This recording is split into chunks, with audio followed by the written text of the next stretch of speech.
La Voz del Derecho presenta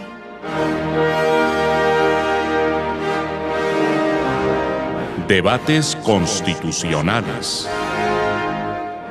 Los grandes temas de la actualidad dentro y fuera de Colombia, con repercusiones en el derecho constitucional, analizados por especialistas. Los hechos, bajo la lupa del derecho constitucional y la ciencia política. Debates constitucionales.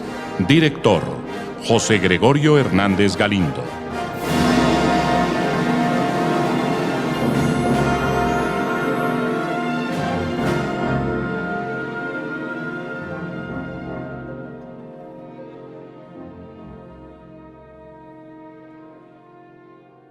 Presentamos un cordialísimo saludo a todos los oyentes y seguidores de La Voz del Derecho, tanto dentro del territorio colombiano como fuera de él. Esta es una entrega más de los debates constitucionales. Hoy con la participación de los doctores Juan Manuel Charria Segura, Enrique Saavedra Valdiri, un poco más adelante el doctor Rafael Nieto Loaiza. En el sonido, Andrés Rocha. Y el tema que tenemos que plantear, de nuevo, hay que decir, como lo hemos manifestado en nuestras columnas en estos días, que hizo bien la Corte Constitucional en abstenerse de resolver sobre la petición del presidente de la Cámara de Representantes, avalada por el Procurador General, en relación con las objeciones presidenciales formuladas por inconveniencia respecto al proyecto de ley estatutaria para la Jurisdicción Especial de Paz. Y ello, la inhibición, por cuanto la Corte, que es guardiana de la integridad y supremacía de la Constitución, debe someterse a ella. Y la Constitución no le confiere competencia para examinar las objeciones por inconveniencia. Es claro que para resolver acerca de esas objeciones, la Corte carecía por completo de competencia, ella se radicaba exclusivamente en las cámaras, y con esta vuelta que dieron por la Corte lo que hicieron fue demorar todavía más el trámite. En este momento los miembros de Cámara y Senado están ocupados en una carrera tremenda en cuanto a la aprobación del Plan Nacional de Desarrollo, porque tienen plazo hasta este sábado. Y si no se aprueba el Plan de Desarrollo, que es voluminoso y muy complicado, tiene casi 1000 páginas en su contenido. Si no se aprueba por parte del Congreso, el Congreso pierde competencia y será el presidente de la República quien por decreto ponga en vigencia el plan para los próximos 4 años de la administración.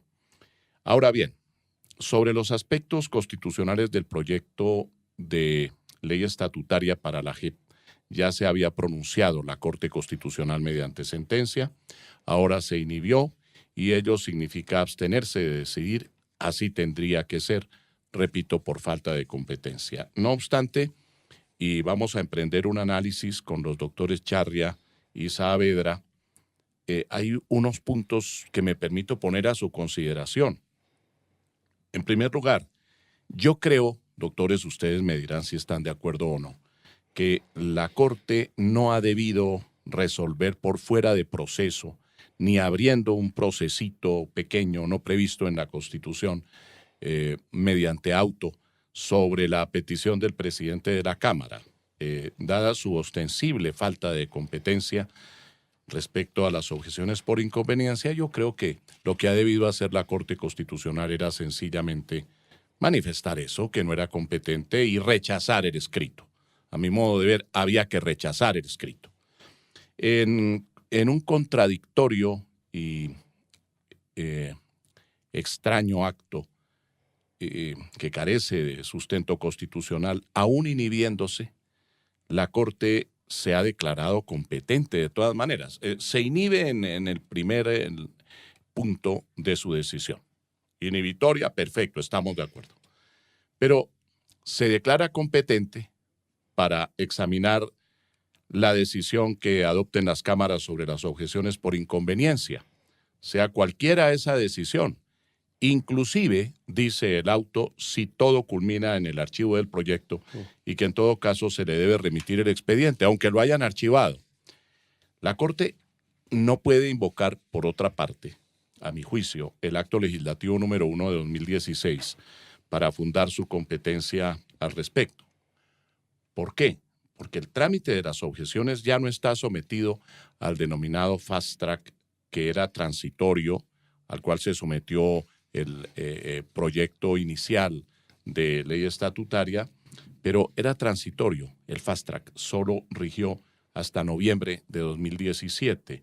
Tanto las objeciones presidenciales como el trámite que les dan las cámaras ya no se rigen por el procedimiento especial, sino que se aplican las normas constitucionales, sobre el particular los artículos 167 y 168 de la Constitución. Allí no tiene intervención alguna la Corte Constitucional, a menos, y eso sí lo hemos dicho desde el principio, a menos que el Congreso agregue al proyecto normas nuevas, antes no examinadas en virtud del control que prevé el artículo 153 de la Constitución, pero entonces estamos con unas disposiciones completamente distintas de aquellas que se tuvieron en cuenta con la aplicación del denominado fast track. Ya eso pasó. Ahora la que rige es la Constitución, las normas habituales, normales, permanentes de la Constitución política. Que la Corte, por fuera de proceso, exija que se le remita un expediente legislativo archivado es algo, por decirlo menos, insólito y además es improcedente, como también reclamar competencias si las objeciones son rechazadas, porque en este caso, si con las mayorías que prevé la Constitución, mitad más uno de los miembros de la Cámara y mitad más uno de los miembros del Senado, se manifiesta por parte de ellas que las objeciones son infundadas, en ese caso no tiene que ir a la Corte, tiene que ir a la sanción presidencial. El presidente tendrá que sancionar el proyecto tal como está, y si no lo sanciona, lo sancionará el presidente del Senado de la República. En fin, la providencia de la Corte, doctores Charria y Saavedra, y cuanto en ella se ha dispuesto por fuera de proceso y pese a la inhibición por falta de competencia, era completamente innecesario y lo que ha hecho es trastornar y confundir en todo este proceso. Doctor Charria, bienvenido a Debates Constitucionales y lo escuchamos sobre este particular. En primer lugar, muy buenos días, el doctor José Gregorio, muchas gracias por la invitación. Me place estar con usted y con el doctor Enrique acá en este programa de Debates Constitucionales. Como usted lo plantea, efectivamente, sí, este auto lo deja uno un poco confundido, como que sí, la Corte se inhibió, claro, pues que por lo menos era lo mínimo, porque pues el rechazar las objeciones de entrada hubiese sido una usurpación por parte de la Corte respecto a al papel del Congreso de la República, que pues es el que debe resolver las objeciones por inconveniencia. Entonces, pues, digamos que hubiese sido gravísimo para el Estado de Derecho y para la separación de ramas del poder público.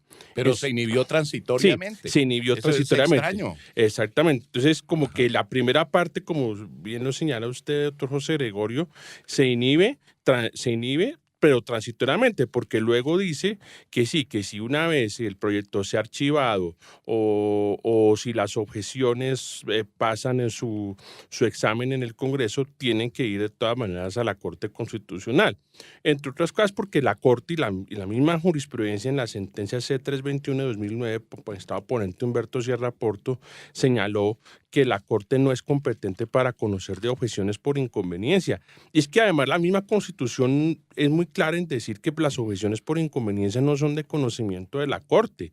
La Corte lo que conoce son las objeciones por inconstitucionalidad, y eso siempre y cuando las cámaras insistieren en que no están de acuerdo con las objeciones del presidente por inconstitucionalidad. Cuando hay ese encuentro entre el presidente de la República, que objeta por inconstitucionalidad un proyecto, y las cámaras insisten en que se debe sancionar, ahí es donde la Corte resuelve ese conflicto pero cuando son objeciones por inconstitucionalidad, La Corte dirime ese dirime la conflicto, diferencia entre el presidente y el Congreso por objeciones de y lo inconstitucionalidad. hace por objeciones de Sí, inconstitucionalidad. como el es caso, decir, por ejemplo, está en su terreno. Sí, por ejemplo, en el caso del proyecto sobre la disminución de la base de cotización de salud de pensionados, que el expresidente de la República, Juan Manuel Santos, objetó ese proyecto, donde se había aprobado del 12 al 4, pues, de la disminución del 12% al 4%, y el presidente objeta,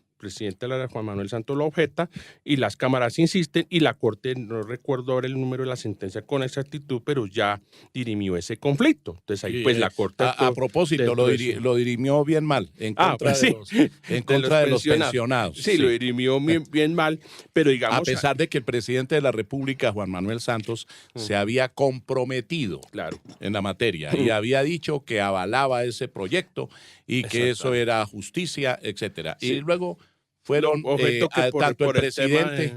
por el tema de los recursos, porque eso era... Tanto el presidente como la Corte. Entonces, pero ahí la Corte, digamos, independientemente de ese punto que es totalmente cierto, lo dirimió de todas maneras. Lo dirimió porque eran objeciones por inconstitucionalidad. Claro, pero no se metió con las de inconveniencia. Claro. Y eso aquí en esta sentencia, como les digo, C321 de 2009 del doctor Humberto Sierra, del proyecto del Código de Tránsito, hasta donde recuerdo, también ahí la Corte sostiene que ella no es competente para conocer de las objeciones por inconveniencia.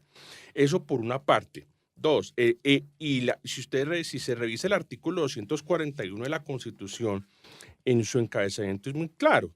A la Corte Constitucional se le confía la guarda de la integridad y supremacía de la Constitución en los estrictos y precisos términos de este artículo. Así es. Entonces, digamos... Y ahí no aparece lo de las objeciones por inconveniencia. No aparece ninguna... Aparece la revisión de la Corte sobre los proyectos de ley estatutaria y también sobre las objeciones, pero por inconstitucionalidad. Que es el número, que es el numeral octavo, decir definitivamente sobre la constitucionalidad de los proyectos de ley que han sido objetados por el gobierno como inconstitucionales. Así es. Entonces jamás se refiere a que es a las objeciones de inconveniencia. Otro tema que pues usted lo plantea y es evidente es que se está utilizando como base este auto que pues es, como les digo, es muy raro porque pues responder una carta por medio de un auto me parece que no tiene presentación. Y por fuera de proceso. Y por fuera porque ya se supone que el proceso terminó con la sentencia C080. La sentencia puso fin al proceso. A mí me enseñaron eso en la universidad y siempre lo he enseñado. Los procesos cómo terminan con una sentencia definitiva. Esta sentencia ya se dictó, ya la Corte, la parte relativa a la revisión, ya tuvo lugar, la Corte ya se pronunció. Ahora venía la parte del presidente que podía o proceder a la sanción, como le corresponde, y recordemos que la sanción es una función propia y exclusiva del presidente. Del presidente, sí. A menos que no quiera después, sí, entonces sanciona el presidente del Senado, pero es una función presidencial. Y esa función presidencial se ejerció por parte del presidente, quien tenía la opción, o él objetaba o él sancionaba. Una de dos, objetaba o sancionaba. Y no podía objetar por inconstitucionalidad. Porque ya había habido revisión. Porque ya había pasado a la revisión de la Corte y además tiene que respetar el fallo de la Corte. Sí. ¿No? Sí, señor. Por inconveniencia, pues sí tenía plena libertad. Habría podido objetar todo el proyecto. Objetó 6 artículos. Así es. Y entonces envió las objeciones por inconveniencia al Congreso y súbitamente el presidente de la Cámara de Representantes se pone a preguntarle a la Corte Constitucional lo que está dicho ya en la Constitución, ¿para qué le preguntaba a la Corte? ¿Y la Corte para qué le contestaba? Y menos por medio de un auto, que me parece que eso es lo que adicionalmente confunde a la comunidad académica y a la sociedad, de responder por un auto de dónde. Y un tema que usted trataba, doctor José Gregorio, que es claro también es que este auto se fundamenta en el acto legislativo número 1 de 2016. Recordemos que el famoso fast track o procedimiento abreviado, como pues se le denomina, fue expedido conforme con base en la refrendación, comillas, del acuerdo de paz, porque ese surge a la vida jurídica conforme a la supuesta refrendación que hubo al acuerdo de paz por parte del Congreso Una de la refrendación República. popular por el Congreso. Por el Congreso. Que eso, también que la ese es admitió otro, la Corte que Constitucional en algo incomprensible. en la sentencia 6699-2016. Pero entonces ese acto legislativo 1 de 2016, que fue la base para implementar el acuerdo en cuanto a que se permitió con este expedir actos legislativos, entre ellos el de la G, acto legislativo número 1 de 2017 y varios más, leyes, se expidieron varias leyes como la ley de amnistía e indulto, la de 1820, y se le otorgaron facultades al presidente de la República y el presidente emitió varios decretos, múltiples decretos sobre unos 40, 50 decretos. Sí, en ejercicio de facultades extraordinarias. Pero ese duraba un año. Eso era muy claro, 6 meses más prorrogables por otros 6, es decir, desde la refrendación del acuerdo 30 de noviembre de 2016 hasta el 30 de noviembre de 2017, es decir, a partir de diciembre ya había el fast track, había terminado su vigencia. Claro, entonces uno no se explica cómo... Las objeciones no... Uno no se explica cómo entonces aquí, dentro de las clases, desde el propio encabezamiento, la Corte dice que la Sala Plena de la Corte en ejercicio de sus competencias previstas del literal K del artículo transitorio de la Constitución incorporado por el artículo primero del acto legislativo número 1 de 2016, 153, 141. Ya no, porque sobre las objeciones no. Entonces, porque las objeciones se van a tramitar dentro de las reglas ordinarias, claro. Que están en la Constitución y en la Ley Quinta del 92. Además citan allí un artículo que no existe en la Constitución, 2000 algo. Sí. En el encabezamiento, sí. El artículo 2100, además mal escrito. Yo creo que ahí hicieron 2412 numeral octavo. No sé a qué se referiría. Yo creería que ahí lo que citan es el 241 numeral octavo, que acabamos posible, de leer. Pero deberían revisar. Pero deberían revisar. Y por lo menos la mecanografía debería. Por lo menos, sí. Doctor Enrique Saavedra, ¿qué opina de lo que hemos venido conversando con el doctor Charria? Bueno, estoy de acuerdo con la decisión inicial que tomó la Corte, que ustedes la comparten, que es declararse inhibida. Hubiera sido muy peligroso lo contrario. Y la verdad es que en este Estado de Derecho, un poquito afectado por muchos factores, esperábamos cualquier cosa. Así que, pues en buena hora, por lo menos por ahora, la Corte se declaró inhibida de decidir sobre unas objeciones presidenciales que a todas luces pues no había fundamento constitucional, pero preocupa, doctor José Gregorio, que es un país de abogados, preocupa que de todas maneras el presidente de la Cámara haya optado por elevarle consulta a la Corte. Sobre una función que la Constitución le asigna a la Cámara. Por supuesto, entonces uno Él no entiende. omitió convocar a la Cámara, fíjese. Ha debido convocar a la Cámara para que se pronunciara sobre las objeciones y el presidente del Senado hacer lo propio. Así es. Él llega a las plenarias, dice la Constitución, a segundo debate, cuando hay objeciones. Nombran creo que una comisión, que creo que ya tanto el presidente de la Cámara nombró a una comisión accidental para que esa comisión rinda un informe a la plenaria. Y el senador Macías también creo que ya nombró una comisión hecho, ambos ya nombraron sus comisiones, que esas comisiones presentan comisiones accidentales que presentan... No son las comisiones permanentes, no, constitucionales, sino comisiones accidentales y está que les presentan el informe a las plenarias para que las plenarias voten. Eso es lo que entiendo. Está bien para que informen a las cámaras. Claro, así es. Sí, perfecto.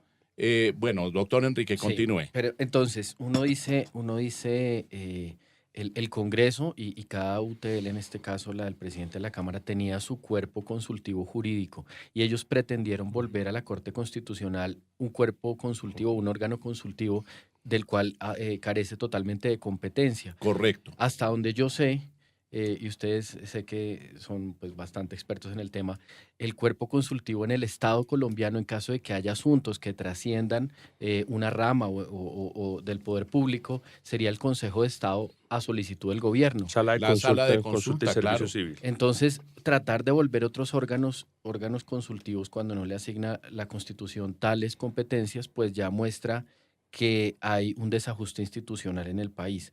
Entonces, en buena hora por ahora podemos descansar porque sí había un riesgo de choque de trenes que era perjudicial y no para el proceso de paz, que es lo que todo el mundo mira la coyuntura, sino para la institucionalidad del país, porque genera precedentes constitucionales muy Claro, graves. claro. Lo segundo que tenemos que decir es que la Corte Constitucional, que tiene unas muy amplias funciones, algún colega me decía que hizo una investigación en el derecho comparado y la Corte Constitucional colombiana está entre los 5, llegó a la conclusión, entre los 5 ordenamientos constitucionales del mundo donde es más fuerte su posibilidad de intervención en el procedimiento jurídico y también con con efectos políticos dentro de un país.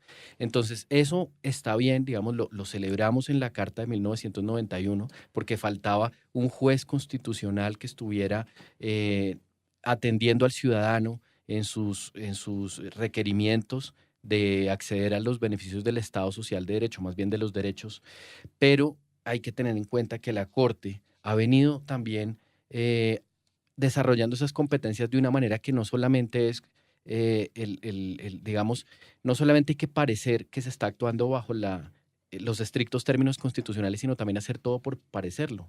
Entonces, por ejemplo, nosotros hemos criticado la Corte Constitucional, que al comienzo decíamos ya como legislador negativo, tenía unas amplias competencias de hacer una revisión constitucional de las leyes, empezó a realizar unos fallos moduladores que cada vez se hicieron más generalizados hasta volverse un legislador positivo en muchos casos con sentencias polémicas.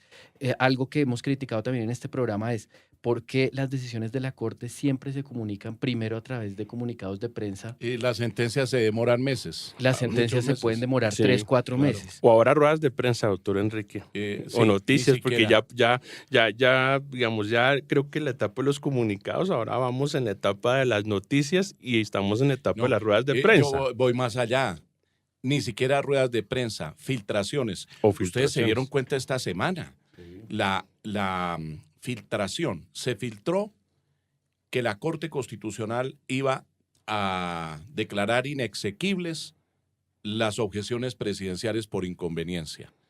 Y eso generó, pues, la actividad de todos los medios de comunicación, que inclusive se pusieron a preguntar por las redes cuál era el mensaje de la Corte Constitucional y, bueno, sin una norma. Aquí dijimos en una columna que nosotros no nos pronunciaríamos hasta que hubiera alguna decisión de la Corte. Es que el país se está acostumbrando a decidir sobre la base de las filtraciones, la Así opinión es, pública, sí, pues. así es. Una opinión pública que va de acuerdo con las filtraciones. Vamos a hacer una breve pausa porque nos pondremos en contacto con el doctor Rafael Nieto Loaiza para hablar sobre este mismo tema. Ya regresamos. Esta es La Voz del Derecho.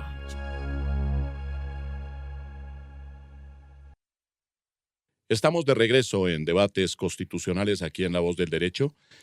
Como conversábamos con el doctor Juan Manuel Charria Segura y con el doctor Enrique Saavedra Valdiri, pues esta providencia de la Corte Constitucional, aunque se inhibe, no entra a decidir por falta de competencia, es sin embargo una providencia que genera confusión y alarga un proceso innecesariamente, un proceso que debería haberse tramitado en las cámaras exclusivamente. Pero quiero escuchar la voz de alguien que conoce mucho sobre el tema, que es el doctor Rafael Nieto Loaiza. Lo tenemos vía telefónica. Un saludo muy cordial, doctor Nieto, y denos sus impresiones acerca de esta providencia que por fuera de proceso ha dictado la Corte Constitucional en materia de objeciones presidenciales por inconveniencia formuladas respecto al proyecto de ley estatutaria para la JEP. Doctor José Gregorio, 3 cosas puntuales. Además de que, por supuesto, uno debe alegrarse de que la Corte no haya impedido el estudio de las objeciones por parte del Congreso, lo que hubiera sido de suma gravedad. Hay, sin embargo, que resaltar 3 puntos que me parecen, por decirlo menos, cuestionables. El primero, yo creo que la Corte no tenía por qué haberse pronunciado en ningún sentido distinto a decir que no podía estudiar la solicitud formulada por el representante Chacón, presidente de la Cámara de Representantes, porque no tenía competencia como órgano consultivo. Eso era todo lo que tenía que haber dicho la Corte. Eso primero. Segundo, no deja de ser enormemente preocupante que en todo caso la Corte haya dicho que aunque se archive total o parcialmente, es la expresión textual que usa la Corte por parte del Congreso, el estudio de las objeciones, la Corte conocerá del proceso. No se entiende cómo puede conocer si el proceso es archivado, ni tampoco se entiende cuál sería el propósito de conocer en caso de que hubiera archivo. Excepto, por supuesto, que lo que la Corte quiere hacer después es que, en caso de que haya archivo total o parcial del proyecto, quisiera revivir parte de las normas archivadas. Y por último, a mí me parece que es muy desafortunado también que establezca un plazo hasta el 20 de junio que no existe en la ley. Ese no es el plazo que tiene el Congreso para resolver las objeciones. De manera que el que lo ponga la Corte es claramente arbitrario. Y esos son los 3 puntos que quiero resaltar. Más uno que no es propiamente de la discusión jurídica, sino de carácter político, pero que no deja de ser muy preocupante. La Corte, bueno, debo decir que no solamente ella, pero las Cortes y los jueces no deberían hablar sino a través de autos y de sentencias. Pero ahora nuestras Cortes y nuestros jueces, no todos, pero muchos de ellos, dan declaraciones de prensa, ruedas de prensa, filtran opiniones, filtran además, filtran proyectos de fallo. Así es, y filtran los procesos de fallo, como ocurrió en este caso, porque es evidente que la información que tuvieron los periodistas provenía de la misma Corte. La sensación que uno tiene era que estaban probando cómo estaba el agua a ver si se lanzaban a ella. Bueno, los doctores Charria y Saavedra Valdiri, ustedes tienen toda libertad para conversar con el doctor Nieto. Doctor Nieto, no, estamos totalmente de acuerdo y lo conversamos ahora hace un momento con el doctor José Gregorio y el doctor Enrique, por supuesto. Adicionalmente hablábamos de que si usted revisa ese auto que es muy confuso porque uno no puede responder una carta por un auto, pero bueno. Y un auto sin que haya proceso. Y sin que haya porque proceso. Es un auto sobre un proceso nuevo, que se lo inventaron, claro, y que no está en el artículo 241. Que están violando el mismo 241 y utilizando una facultad, doctor Nieto, reviviendo el acto legislativo 1 de 2016, que como lo sabemos todos, ya ese acto legislativo número 1 de 2016 ya no está vigente en nuestro ordenamiento jurídico. El Fast Track ya terminó su vigencia desde 30 de noviembre de 2017. Entonces, imagínese, doctor Nieto, reviven un acto legislativo después de año y largo y unos meses, lo cual me parece absolutamente improcedente. Y el mensaje es, bueno, si se archiva, si una de las cámaras acepta las objeciones y otras no, entonces el proyecto se archiva. Entonces hay que, a pesar de que se archive, el Congreso tiene que enviar el expediente legislativo a la Corte. Entonces la Corte podrá revivir un proyecto archivado. Pues es algo absurdo. Es algo, a mi juicio, absurdo. Y si me permite, antes de... A ver, doctor Enrique. De permitir que el doctor Rafael, que está haciendo una exposición muy interesante, continúe, súmele, doctor Charria, lo que usted dice. Primero, que se trata de revivir el acto legislativo del Fast Track, el acto legislativo 1 de 2016. Para el estudio de las objeciones, que ya no tienen nada que ver con eso. Exactamente, que bajo ese procedimiento se estudien las objeciones en las cámaras. Un acto legislativo que, como usted dice, ya perdió vigencia a partir del 30 de noviembre del 2017. Pero además de eso, y el doctor Rafael Nieto lo mencionaba, se está haciendo una especie de, ¿cómo diríamos?, de combinación entre ese acto legislativo y las normas constitucionales que se refieren a la ley estatutaria que tiene que ser aprobada en la legislatura. Entonces están haciendo como una mixtura porque al dar el plazo del 20 de junio es porque el 20 de junio termina la presente legislatura. De manera Sí. que para que sea válido, y dice la Constitución, las leyes estatutarias deben ser debatidas y aprobadas en una legislatura. Pero lo que perdió de vista la Corte o el magistrado ponente fue que este plazo que da, que no se aplica en todo caso porque esta norma fue aprobada por Fast Track, Ujú. pero es para aprobar por el Congreso la norma, pero aquí no se tiene en cuenta el plazo que tiene el presidente para sancionar u objetar y posteriormente el eventual regreso a las cámaras para tramitar las objeciones. Esto no está dentro del plazo de la legislatura, esto se podría dar por fuera. Entonces sí, hay efectivamente no hay muchas norma. inconsistencias. Es que hay, como decía el doctor Nieto, realmente la Corte aporta el plazo, la Corte crea el plazo, que no existe. Doctor Rafael. Efectivamente, yo creo que esa es una conducta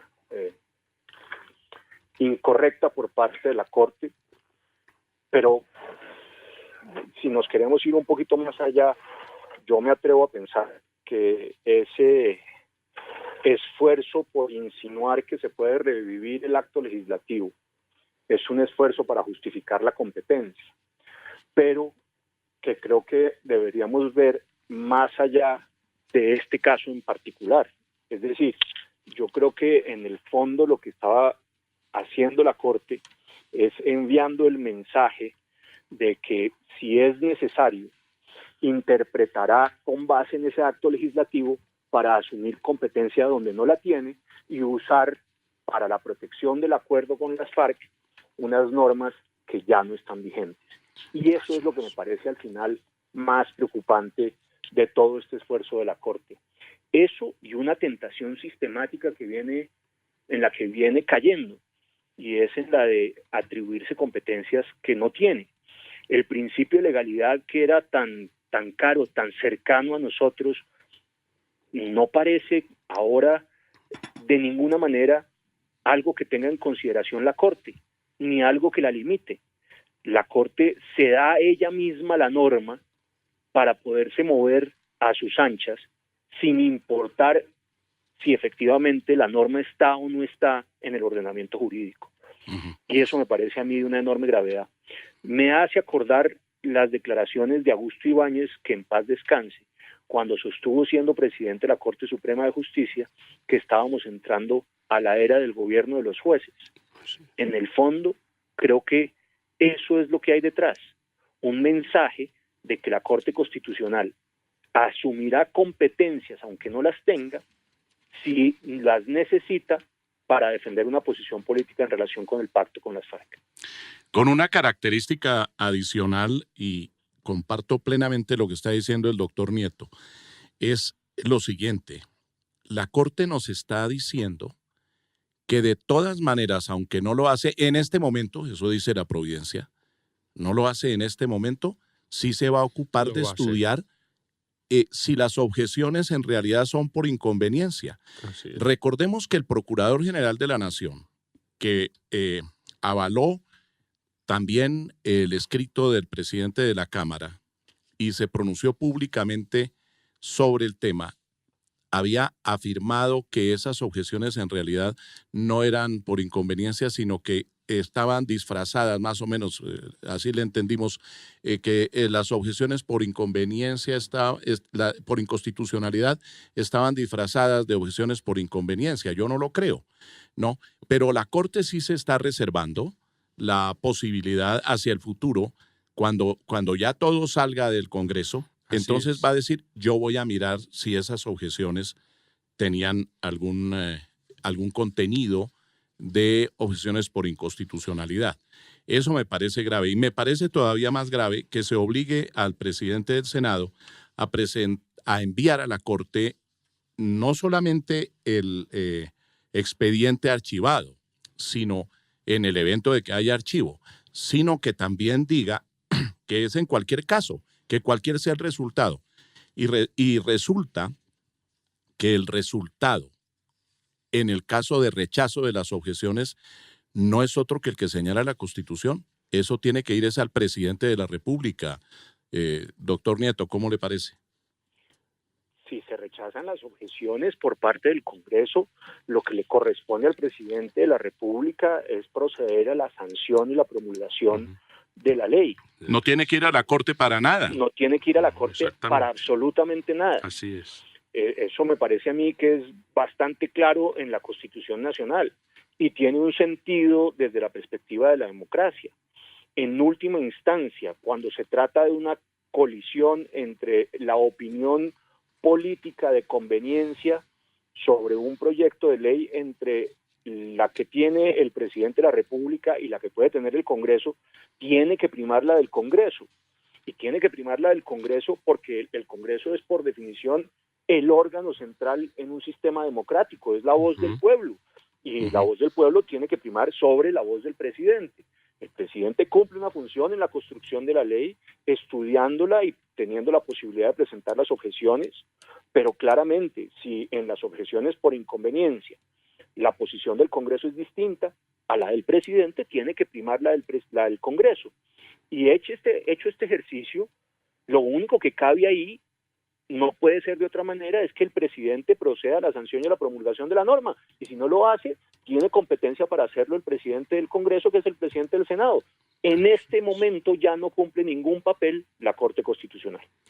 Así es, doctor Nieto. Es muy clara la Constitución en ese sentido. En el artículo 167 y 168 es muy claro lo que usted menciona. La Corte no tendría que intervenir en ese escenario. No tiene ninguna competencia. Ninguna competencia. Pero hay otro punto que quiero poner a consideración de ustedes. Es el relacionado con los proyectos que anunció el presidente de la República, proyectos de acto legislativo.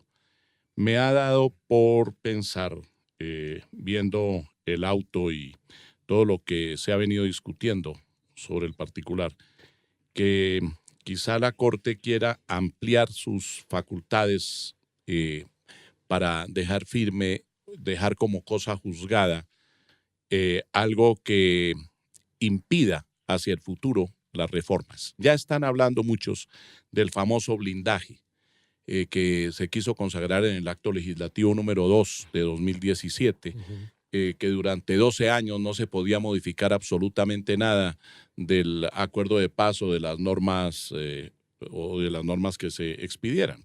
Un Congreso que se atreve por acto legislativo a prohibir a los futuros congresos que introduzcan algún tipo de modificación. Durante 3 gobiernos, 12 años. Eso, pues miradas las cosas en el texto del acto legislativo, yo creo que les quedó, querían eso, pero en realidad no lo lograron, porque si ustedes miran el texto del acto legislativo 2, lo que dice es que los órganos del Estado deben cumplir de buena fe los acuerdos. No quiere decir que no los puedan modificar total o parcialmente. Y segundo, dice que el acto legislativo regirá por 3 periodos presidenciales. El acto legislativo. Pero ese acto legislativo también puede ser derogado.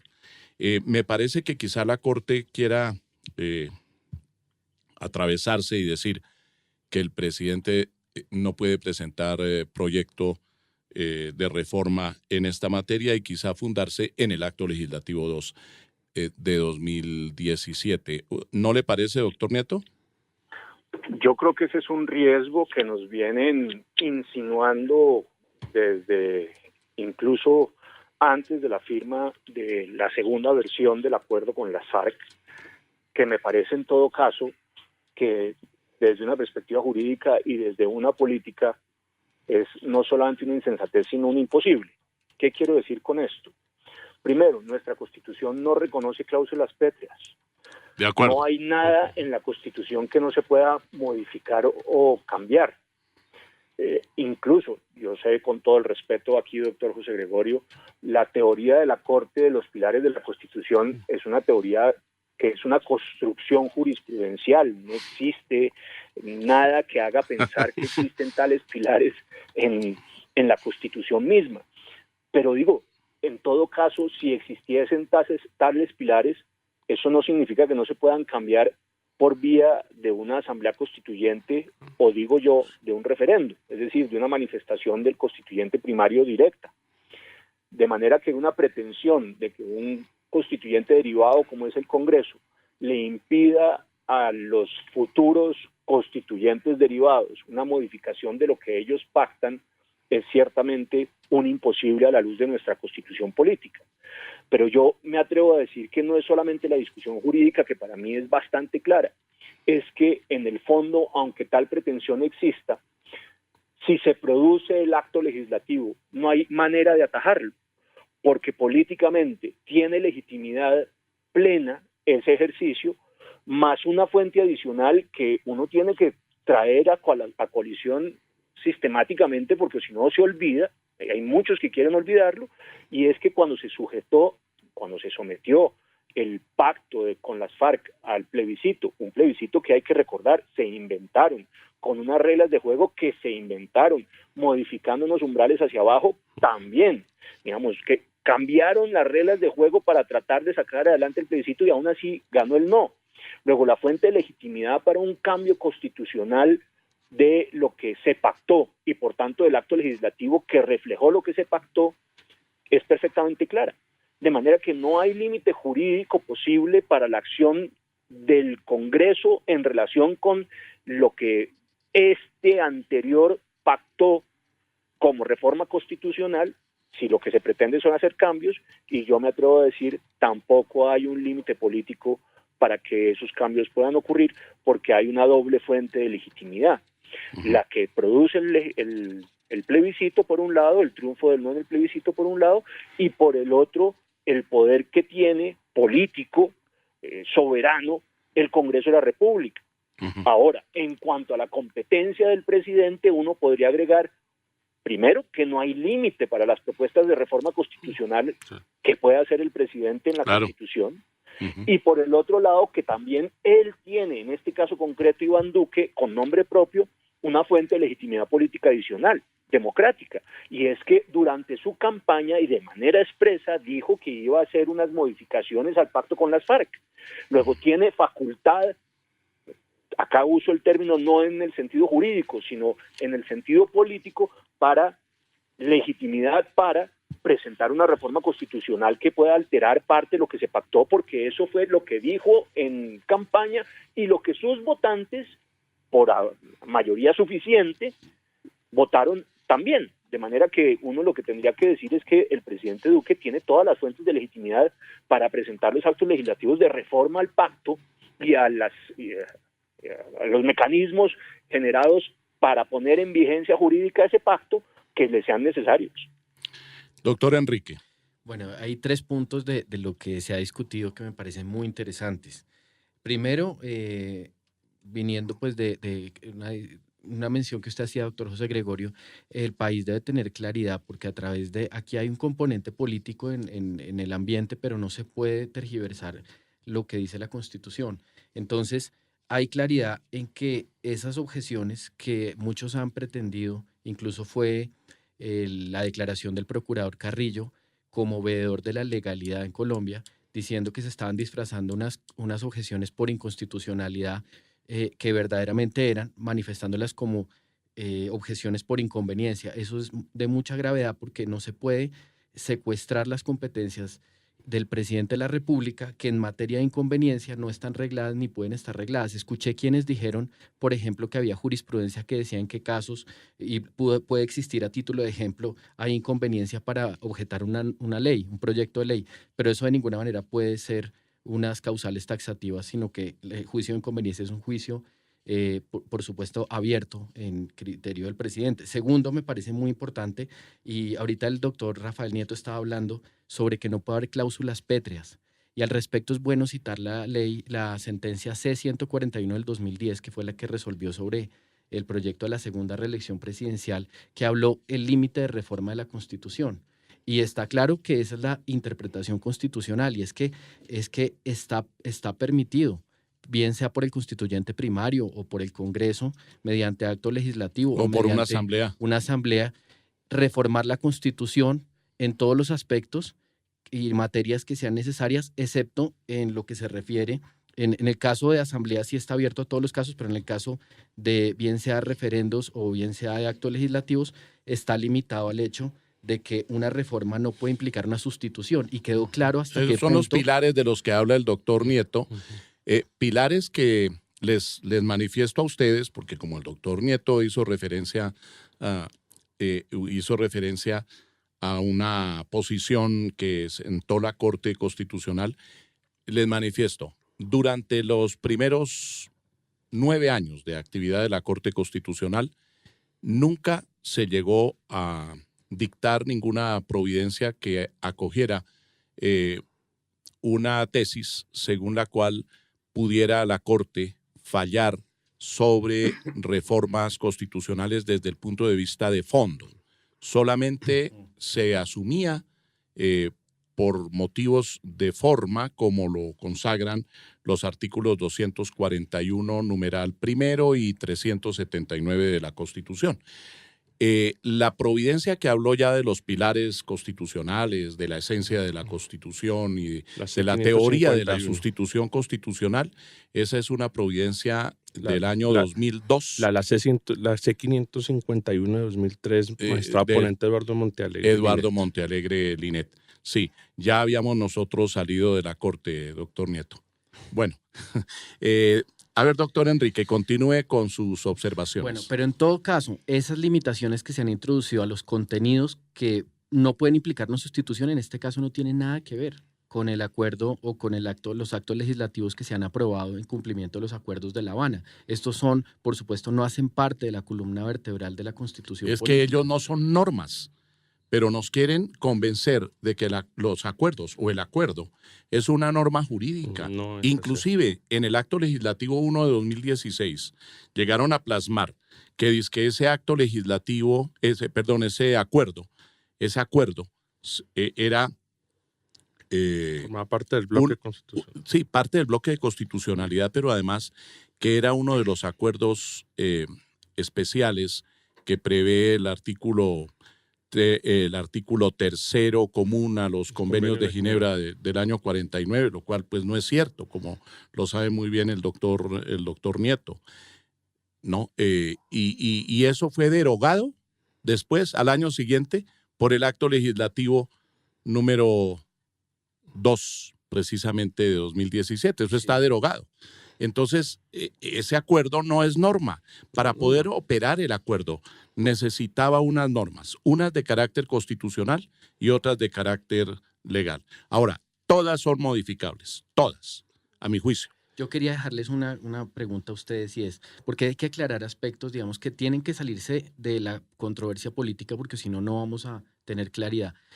La Corte, en su comunicado, escuché que dijo, eventualmente, así como ustedes estaban diciendo, tiene que volver el proyecto, aún en el caso en que se ha archivado, y decía total o parcialmente los artículos de acuerdo con la interpretación que se acoja. Y yo también quería escucharlo a usted, doctor José Gregorio, al doctor Charria y al doctor Rafael Nieto, porque el artículo 200 que usted citó en uno de los debates pasados. Sí, en un debate anterior. Dice, de la ley quinta del 92, el reglamento del Congreso.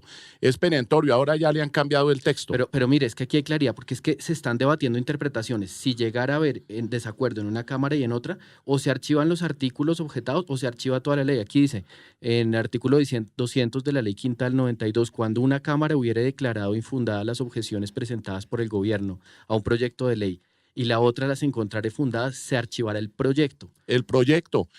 Pero escuché a un ilustre colega mío, compañero de la Corte Constitucional, doctor Jaime Córdoba, diciendo que esa es una interpretación irrazonable del artículo 200 de la ley quinta del 92, y dijo que lo que se debe entender es que hay que archivar las objeciones en ese evento de enfrentamiento entre una Cámara y la otra, que una Cámara rechaza las objeciones, la otra las declara fundadas. Entonces que en ese caso lo que hay que entender de la norma es que las que se archivan son las objeciones. Como yo no conozco absolutamente ningún método de interpretación que autorice a leer en las normas jurídicas lo contrario de lo que dicen las normas jurídicas, doctor Nieto. Estoy de acuerdo con usted, doctor José Gregorio. A nosotros, que creo que nos han formado unos juristas distintos a los que ahora imperan en el ejercicio jurídico, nos enseñaron que donde no distingue el legislador no puede distinguir el intérprete. Yo iría un poco más allá. Lo que propone Jaime Córdoba es una cosa incluso contraria. Lo que él está diciendo es que hay que leer en contra de lo que dice la norma. Es decir, interpretarla en un sentido completamente distinto de lo que la norma dice. O sea, eso es una cosa curiosísima. Yo debo decir que me le quito el sombrero a todos los que pretenden enseñar derecho constitucional hoy en Colombia. Es bastante difícil. Se está convirtiendo en algo difícil. Es sumamente difícil porque uno no sabe qué es lo que tiene que enseñar. Claro. ¿Cómo puede uno concluir que ese artículo que ustedes han leído dice lo que dice Jaime Córdoba? Sí, no puede Y ser. no dice lo que dice. Claro. Que el artículo es muy claro. Sí. Y todavía está vigente la norma, doctores, está vigente la norma que viene de 1887, según la cual, cuando el tenor de la ley es claro, no se desatenderá su tenor literal sobre pretexto de consultar su espíritu. Eso yo tengo entendido que está vigente. Así es, sí. Sí, no, el artículo de la ley quinta, 200, es muy claro. Si no hay acuerdo entre las cámaras, se archiva el proyecto. Pero ya están diciendo que entonces del fallo o del auto que profirió la Corte se deduce que ese archivo podría ser declarado inconstitucional. Claro, porque si hay que devolver el expediente. Pero entonces irán a acoger la tesis del doctor Córdoba, porque dicen que hay que mandar el expediente aunque se haya archivado total o parcialmente. Sí. Y entonces no sería raro que dictaran una sentencia mediante la cual dijera la Corte que es inexequible, fuera de las objeciones, pero que es inexequible el archivo. Y cosa que pues yo he mirado en la Constitución, en ninguna parte hay inexequibilidad de documentos archivados, por lo menos no está previsto en la Constitución. Es que aquí y un tema que ustedes tres habían señalado, el acuerdo. El acuerdo es de naturaleza política. La propia Corte lo dijo en la sentencia C-379 de 2016 cuando revisó la constitucionalidad del plebiscito por la paz, de ponencia de Luis Ernesto Vargas. Ahí dijo, es un acuerdo de naturaleza política. Y la implementación es jurídica. Entonces digamos que eso mucha gente no entiende, y entonces es que el acuerdo es norma jurídica, no, el acuerdo es político. Claro. Así de sencillo. Que su implementación sea jurídica, eso es otra cosa, y que obviamente estos actos legislativos que se profirieron con el fast track, las leyes y decretos, pues no es que ahora el Congreso no pueda tramitar un acto legislativo, una ley que modifique esa implementación jurídica, porque eso sería prácticamente coartarle la libertad de configuración legislativa, ese principio tan importante de configuración legislativa al Congreso, que como ustedes lo han dicho, se supone que es el órgano de representación democrática por excelencia, y tampoco le quita la facultad al presidente de la República de presentar proyectos de acto legislativo de leyes al Congreso, claro, y que el Congreso en su leal saber y entender ya verá si pues los discutirá, no, los aprobará con las mayorías que estén en que están consagradas en la Constitución. Claro. En la ley quinta. No, hay algo preocupante en todo esto, y en eso me refiero a algo que manifestaba el doctor Saavedra Valdiri, es lo siguiente. El doctor Carrillo, el Procurador General de la Nación, cuando hizo la manifestación acerca de su concepto sobre las objeciones presidenciales, un concepto por fuera de proceso también, concluyó diciendo: la Constitución se respeta. Entonces yo me pregunto, ¿es que el presidente de la República violó la Constitución al formular objeciones? absurdo. ¿Qué No, dice, absurdo. doctor No, Enrique? y es que efectivamente no, es que aquí no se puede, si nosotros queremos Pero el procurador proteger, dijo, la Constitución se respeta. es muy grave y nosotros entendemos, es que ya en el país hay que diferenciar, salió el comunicado de la oposición, pero es un grupo político en el Congreso que tiene todo el derecho de decir iniciativas, criticar lo que le parezca bien, pero el procurador estaba desarrollando una competencia que está en el artículo 377, numeral 3 de la Constitución, que es velar por la legalidad del país, de manera que sí es bastante riesgoso que nosotros desatendamos el tenor de las normas cuando son claras. Tenemos una constitución normativa que es de las más extensas del mundo y demos lugar a debates sobre interpretaciones que no vienen al caso y sí afectan la institucionalidad del país. Pero sobre el cargo que le hace el procurador entonces al presidente, ¿usted qué opina? No tiene Pues, fundamento. porque dice, concluye que las objeciones, se rechazan las objeciones y después la Constitución se respeta. Es que, doctor José Entonces, Gregorio, como si el presidente hubiera violado la Constitución. Yo no era partidario, el doctor Nieto lo sabe, no era partidario de que el camino para aclarar las cosas sobre la JEP hubiera sido las objeciones presidenciales, pero que el presidente goza de facultad Por supuesto. para presentar sus objeciones, pues esa facultad la tiene. es que Es que está No en el estaba obligado a 167. sancionar, No, no está estaba. en el 167 y 168. No, ahí y lo está. dijo la Corte desde el año 94. Hay una sentencia de ese año, con ponencia del doctor Alejandro Martínez Caballero, en donde sin salvamentos de voto, dijimos en la Corte que respecto de leyes estatutarias, si bien no cabe la objeción por inconstitucionalidad, sí cabe la objeción por inconveniencia. Entonces, claro. ¿dónde está la violación de la Constitución? Yo no la vi, francamente, tampoco. con el debido respeto hacia el doctor Fernando Carrillo.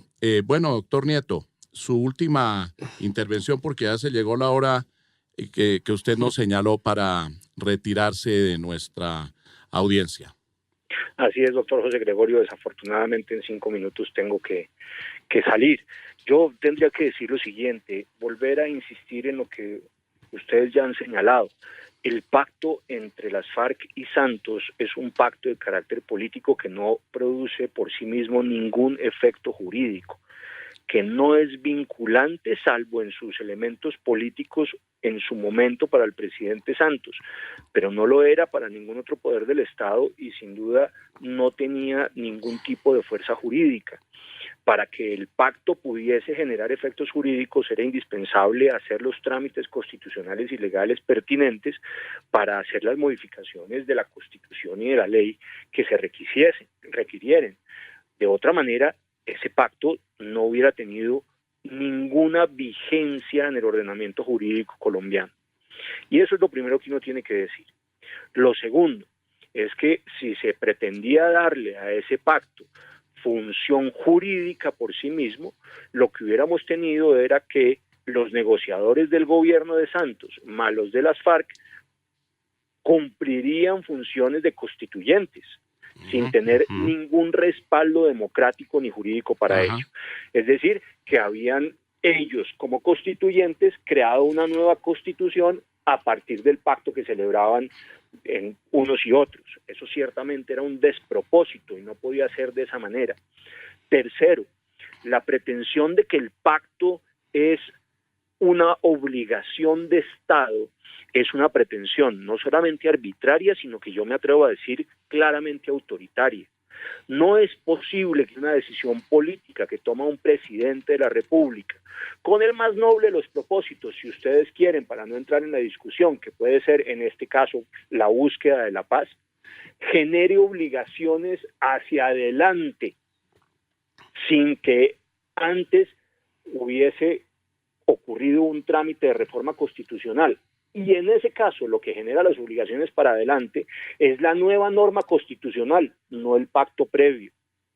Porque pretender que el pacto es un pacto de Estado y obliga a todos los órganos del Estado y obliga a los gobiernos subsiguientes es darle a ese pacto en el fondo un carácter supraconstitucional que está por encima de la Constitución vigente porque no se podría modificar como la Constitución vigente sí permite su modificación.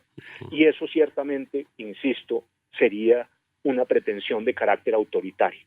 Ese es un pacto político, es un pacto de gobierno, no obligaba sino a Santos, y ojo, yo no voy a dejar de insistir en ello, no obligaba sino a Santos hasta la celebración del plebiscito.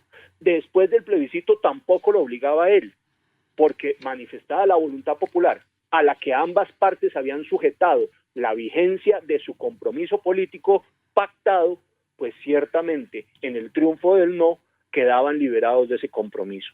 De manera que la pretensión que hoy se tiene todavía de darle a ese pacto una vigencia de pacto de Estado, de obligación estatal, más allá de los cambios sucesivos de gobierno, y obligando además, más allá del Ejecutivo, a las otras ramas del poder público, me parece francamente sin ningún tipo de sustento jurídico ni democrático, y claramente arbitrario y peligroso. Aquí hay unas normas constitucionales, resultado de unos cambios constitucionales que uno puede cuestionar o no, digamos, para todos los efectos, ahí están en todo caso esos cambios, pero así como se produjeron los cambios, también en derecho nos enseñaron que las cosas se deshacen como se hacen, y por tanto, esos cambios constitucionales pueden ser a su vez modificados por unas nuevas reformas constitucionales, y para ello no hay límite alguno, para el Congreso o para cualquiera de los otros mecanismos que la misma Constitución ha establecido para su reforma. Y a eso agreguemos, doctor Rafael, finalmente, que está muy bien que el Acto Legislativo 2 de 2017 haya derogado la pretensión que estaba en el Acto Legislativo 1 de 2016 de incluir el acuerdo de paz como parte del bloque de constitucionalidad. Eso está derogado. Y está derogada la referencia al artículo 3º común de los convenios de Ginebra, que además suponía una interpretación completamente equivocada de los pactos, porque, corrijo, el pacto de las FARC por un lado, y por el otro lado el artículo 3º. El artículo 3º y los pactos que ahí, los convenios humanitarios y los pactos de los que ahí se habla, esos acuerdos son para la aplicación progresiva del derecho internacional humanitario en el marco de un conflicto armado, no para la celebración de pactos políticos que pongan o que intenten poner fin a ese conflicto, que por cierto no ocurrió. Pero bueno, esa es una discusión distinta. ¿Cómo se supone que deberíamos tener la finalización de un conflicto y en realidad no ha finalizado? Conflicto vivo? Bueno, muchas gracias, doctor Rafael Nieto Loaiza. Su intervención formidable aquí en La Voz del Derecho. Le agradecemos muchísimo y está permanentemente invitado.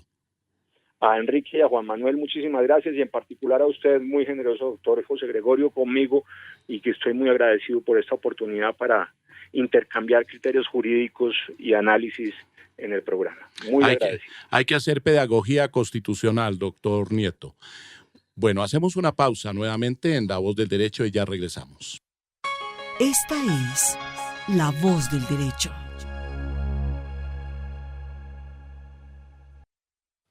Estamos de regreso en La Voz del Derecho en debates constitucionales. Las conclusiones, un minutico para cada uno, doctor Juan Manuel Charria, doctor Enrique Saavedra.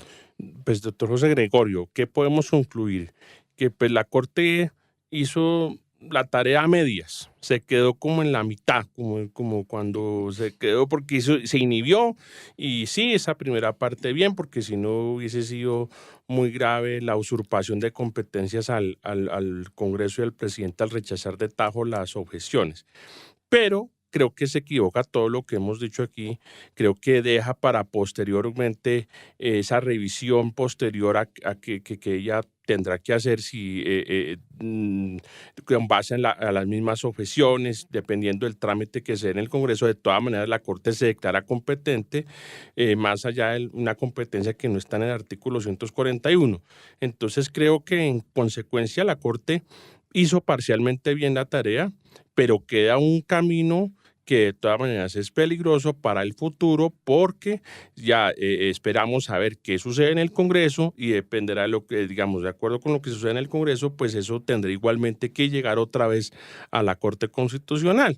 Entonces, pues allí, y emitiendo este auto que pues es fuera de proceso, responder una carta por un auto me parece que es fuera de lugar. Y entonces, un auto de sala plena. Además de sala plena. Entonces yo creo que la Corte hizo bien en inhibirse, pero pero yo creo que deja la puerta abierta al declararse competente para, pues, después vamos a ver qué pasa con el trámite de las objeciones en el Congreso. Hasta para desarchivar un expediente. expediente. Entonces, pues ahí nos deja un boquete muy grande porque asume una competencia que creo que no la tiene. Además, la Constitución no se la ha otorgado y sencillamente lo que ha sido la Corte me declaró inhibida porque no tengo competencia. Además, no soy órgano consultivo para responder pues estas solicitudes del presidente de la Cámara ni del procurador Carrillo. Doctor Enrique. Bueno, mis conclusiones son, primero, el derecho a la paz es muy importante, pero la paz no está por encima del Estado de Derecho y de la legalidad de un país, porque en aras de la paz no podemos poner en riesgo la institucionalidad del país y me preocupa mucho sectores que he escuchado, por ejemplo, debates que orienta la periodista María Jimena Duzán y otras personas de la opinión pública que dicen que a punta de leguleyadas y galimatías jurídicos estamos frenando la paz. No. Y les digo una cosa, esas leguleyadas y esos galimatías son los que hacen que no estemos en países desinstitucionalizados como Venezuela, donde predomina la voluntad de una persona carismática o un proyecto de paz, como le quieran llamar, o de revolución.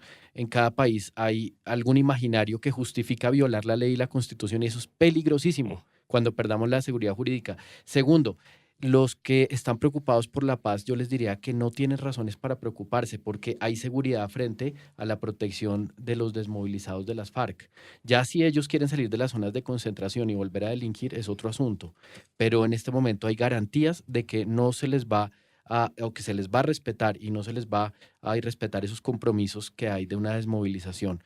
Pero tenemos que hacerlo bien. Y finalmente, yo sí digo, y es que hay una presión indebida de la comunidad internacional para que aquí aprobemos el acuerdo de paz, que no es norma jurídica, sino es un compromiso político de un gobierno y que trata de orientarlo de manera correcta para que cumpla sus fines, pero eso no implica ni que hay que hacerlo de afán, ni que hay que hacerlo sin presentar reformas que puedan llegar a ser convenientes. A lo cual agrego, ya para culminar, que la Jurisdicción Especial de Paz sí necesita algunas reformas. Esa es una verdad de apuño, porque la Jurisdicción Especial de Paz, que se creó por acto legislativo número 1 de 2017, es una jurisdicción que, a mi juicio, no ha debido ser independiente de la jurisdicción ordinaria. Pero ya que lo fue, debería haber tenido desde el principio, desde antes de que les dieran posesión a los magistrados, una ley estatutaria y una ley de procedimiento. Pero no, los posesionaron. También la norma fue votada a las carreras dentro del procedimiento Fast Track y las normas que la desarrollaron igualmente. Entonces, pues hay vacíos.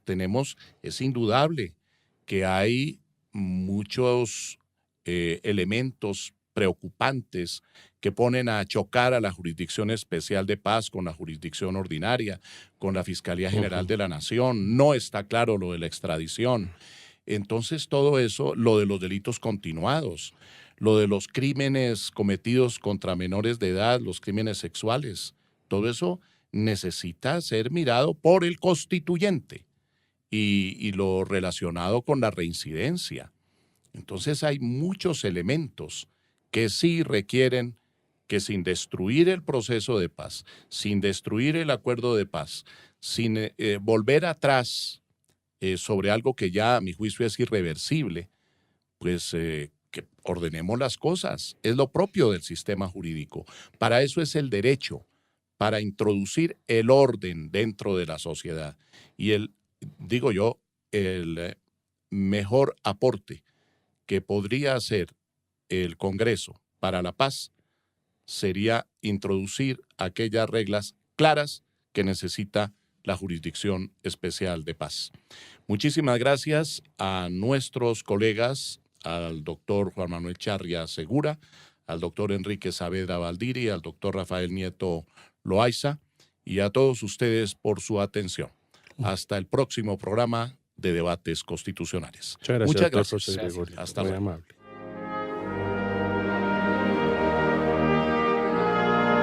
La Voz del Derecho presentó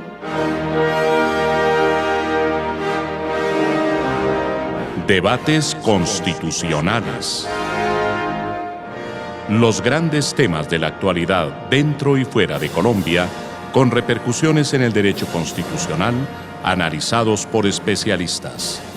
Los hechos, bajo la lupa del derecho constitucional y la ciencia política. Debates constitucionales. Director: José Gregorio Hernández Galindo.